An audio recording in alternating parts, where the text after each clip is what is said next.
absolutely fine, thank you. I hear you're in transit at the moment. Yeah, in the manner of speaking. Well, we're going to Thailand over the weekend, so we'll certainly be in transit soon. Yeah. Just a quick one. I know you've only got 15 minutes because you're a busy guy. What I wanted to talk to you today was about the asset trading side of Metal Tiger. Oh, okay. It's just I see a lot of social media comments and all that, and also Yeah. I just seen your RNS this morning in Oh, Canberra.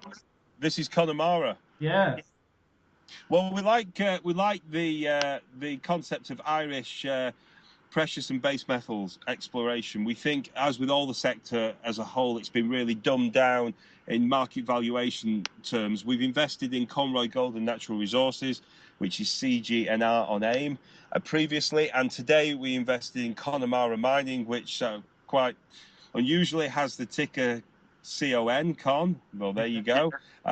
So that gives us two significant holdings in what we would call significant exploration and development companies in Ireland, covering a variety of different projects, but mainly focused on gold. We're also building interests in Ireland, and we're looking at various things that haven't yet been announced. And as we said within the RNS today, we hope to perhaps do some further transactions there. There are so many opportunities. We've got to push ahead with this. But on the asset trading side, we've bought significant positions in two companies that we think can significantly re-rate as the sector strengthens. They have some great projects. Conroy Gold and Natural Resources, 50 kilometres of mineralisation, multiple targets, looking for potentially, conceptually, up to 15 to 20 million ounces in their 50-kilometre run, targeting 5 million ounces in the Clontibberet, Clay Lake specific area of their license holdings. In the case of Connemara, sat next to Dalradian's fabulous gold project up there in Northern Ireland. And there are so many ways that these companies can add value and can significantly re-rate in the market that we think it's just a great opportunity to be involved. yeah. I think what people are not understanding actually, Metal Tiger, is the asset trading side of your company. Because I'm looking down the list here, and the list is very long. You've got into Red Rock Resources, Yeah. you've got Arian, you've got Gretland Gold, Eurasian Mining, Goldstone Resources, also Metals, ECR Minerals, Mod Resources, KIBO Mining, OPRA Investments, and the list goes on with the warrants, etc. Yeah, it does. It does. And in most cases, we're just investing the money involved. In Greatland Gold, we've got involved directly, where two of us are on the board of Greatland Gold. The market doesn't fully understand what our plans are, and that's a good thing, because we want we're not going to go into these companies with absolutely fixed and set ideas. We've got lots of different ideas. We're working with Greatland Gold on many of them. We've got a huge amount of energy and excitement for that particular vehicle, and we're pushing ahead. And I hope very soon the market will start to understand what our plans are with Greatland Gold and how things are coming together. And I think it's going to be a fabulous story. So people need to watch what happens with Greatland and how we move the company forward. It's in a fabulous position, nearly £1 million for the cash, no debt. It's got its own projects that it's had for some time, and we're looking at those to make sure we focus on the very, very best, and bring in new opportunities that have significant potential. And to be quite frank, we've got the right team with Metal Tiger and with Greatland Gold to identify some fabulous opportunities in the current market. Now, otherwise, we've got a variety of different investments. We think this sector has bottomed. We think the recovery is in process. And we made a decision a while back that when that became evident, that we would start to invest more heavily in some of these smaller plays, so that we could have the multiple returns for shareholders that that you can get when you're investing at or near the bottom of the market. Yeah. Another important thing, Alex, is that if we build our working capital, we make profits. And if we need to at any stage, we could crystallize those gains. And we're not really nervous about holding on to stocks that we're happy with and waiting to see what happens. But if we get multiple gains out of these things, we crystallize, we generate cash, and it kind of self-feeds our projects, because then we don't have to go to the market and dilute the stock. We can generate our own money. And then there is a further element that people certainly won't realize unless they know the intricacies of AIM, and that's that as we build our gross assets, our total assets within the business, and we do that by making these trades, making money, increasing the valuation of our balance sheet. It means that with regard to acquisitive transactions, it's a lot easier to do them when you have a bigger asset base in the company, for a variety of technical reasons. So the more we generate from these investments, and we're generating an awful lot at the moment, the more our assets increase, the more flexible we are, and we can do deals. And we can particularly do deals with equity, which is the basis of that general meeting notice that we sent out today, for us to be able to go and acquire new opportunities, build on our existing opportunities using the company's paper, with partners who are not just going to dump the stock, but partners who are going to hold on to the stock for the future. So, yeah, very exciting time. Everything we do is done for a reason, or sometimes multiple reasons. And it can't be a bad thing if we're able to make investments and make significant amounts of money in the process. Yeah, good. I think what a lot of people are missing here is the warrant side of it. The warrants you guys holding these companies, and you obviously you're holding on to them for future value. So I think people are missing that one, to be honest. Yeah, they're the Willy Wonka golden tickets. If you get it right, I like chocolate, in fairness, and I probably shouldn't, but that's the best example I can give you. That if you're getting warrants at this stage in the market cycle, Yeah, and these companies really re-rate, which is what they tend to do, and they have done in the past in these cycles. The smaller caps can really re-rate. Then your return balloons dramatically if you've got these warrants. Now, the reason why we get them is because the vast majority of the deals that we do are done at or near the mid-price of the companies that we engage with. Now, the markets are very violent at the moment, and prices move up and down a lot. So you might not necessarily see on a deal that we've done it at the mid-price, but remember, these deals take a few days to go through the system for all the administration and organisation. And if a share price moves up 20%, as they can do sometimes after you've started the process, then it may appear that it's done at a discount. But our predominant model is to fair pricing on entry, and in exchange, the 1-for-1 warrants on whatever terms we agree based on the specific transaction.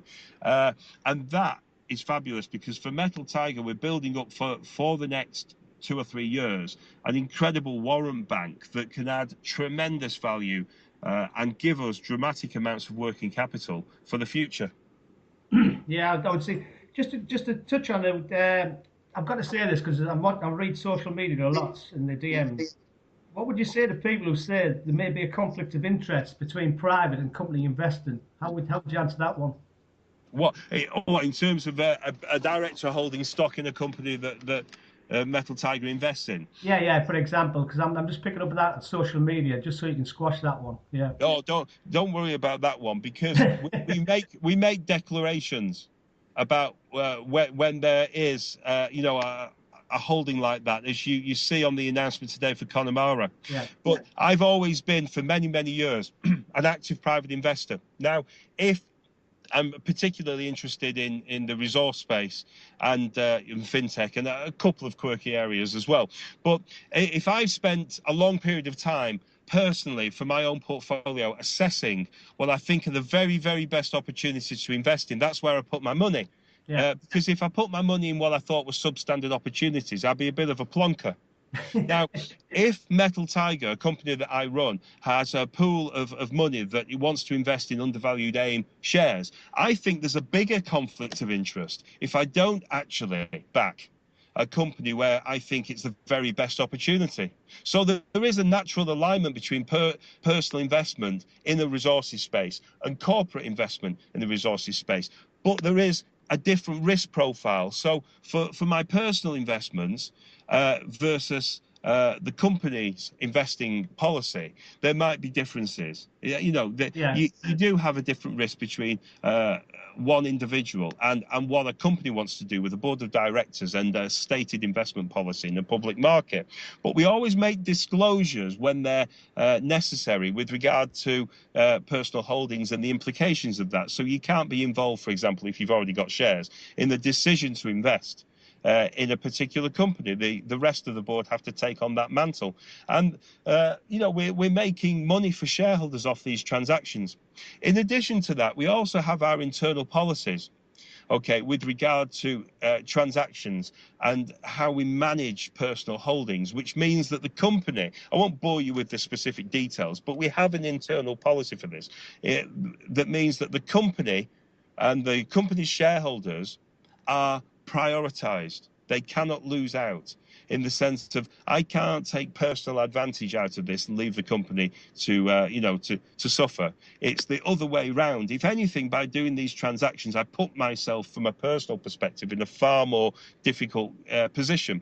The company comes first in terms of benefiting from any transactions where we're both engaged together in the personal holding and also in the corporate holding. So we are totally watertight on this.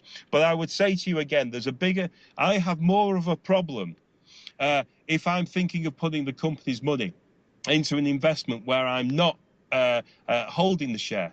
Because I don't have a problem with thinking, blimey, Connemara Mining, you know, or Red Rock Resources, or whatever it might be, you know, I don't have a problem when I think something is investable and it can make an awful lot of money from a personal capacity. I really, you know, I don't have a problem putting company money into it. Yeah. I have to follow the rules, Alex, in terms of declarations and all the rest, which is absolutely fine. But conceptually, you've got to agree with me that if personally I think something is a fantastic investment, there's no reason why I shouldn't think that from a corporate perspective, unless the risk profile of the company's investing policy is different. I agree totally. It's just, obviously, you read you read these chat rooms and so on, and then it's just a question I had to ask you, just so, you know, people can understand what's going on. Well, you got the chat rooms are interesting because they're full of people who have their own agendas, and I've no doubt there are a number of people who are aggrieved because these share prices generally have been falling for years on end, and then some kind of smart aleck comes in and throws a bit of money in and takes a significant position at rock bottom prices, but unfortunately, that's tough. That's the way the market works. I have that with my investments where they've gone down and somebody comes in and takes a position at a cheaper price. That's life. Now, there are people that, of course, want to constantly harangue us for what we do and don't like us for a whole multitude of reasons, or want to bring our price down. Well, they can just, you know, chunder on as much as they want. I don't care. We're building a strong, robust business with really, really solid working capital. We're making investments at the bottom of the market. We're refinancing and helping numerous companies to get back on their feet and start doing work.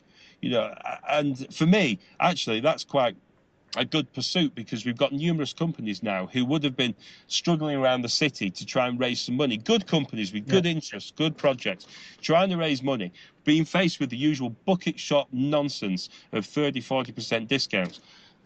And in some cases, I can tell you, I know that the companies that we've supported have been given proposals at 30, 40, 50% discounts from some of these firms that purportedly offer finance to, you know, decent finance to companies. And it's nonsense. In our case, good, sensible terms, backed up with warrants, strong investors. We're notifiable in a lot of these companies now, which means that if we do sell, people find out about it. So by the obvious fact that we're notifiable, we have to hold our positions. And I'm not saying if something goes up 10 times we wouldn't sell, you know, because that you got to take some of your money off the table as any kind of investor. But we are building positions. We're We want to be strong, and we want to hold, and we want to see these valuations really flourish. And every single company we invest in, we think has got multiple potential to it in the near term. We're not just thinking, oh, well, in 3 years' time, it might be worth a fortune. We're thinking if we give them the catalyst, the sensible finance, and where necessary, some support in the background or in the foreground, as in the case with Greatland Gold, then the share prices can really start to move. And this is what's happening. So asset trading wise, this is a real purple patch for us, and we're very, very, very proactive. Oh, you definitely, like you say, I looked at Greatland Gold and I seen Alex Borelli when he joined the board, along with yourself, and then you've got Andrew Bell. So that's what raised it for me, just to see you guys going in. Just the last question. Yeah, people just don't fully understand the commitment that we've got to that business.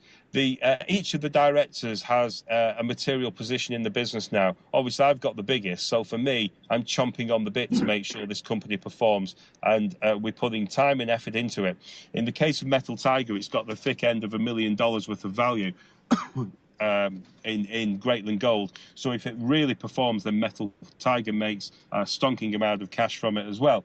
And also, of course, you never know what happens going forward with regard to projects and opportunities where potentially we could work together. So there's lots of reasons why Greatland Gold will get the attention of its board.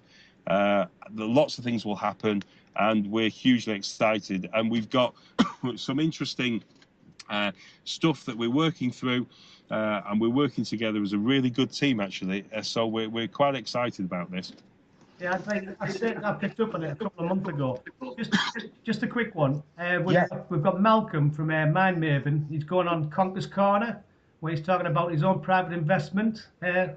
Any chance we could get you on Conker's Corner about your personal investment? Don't you think that would be a conflict of interest, Alex? Not really, because it's on our site.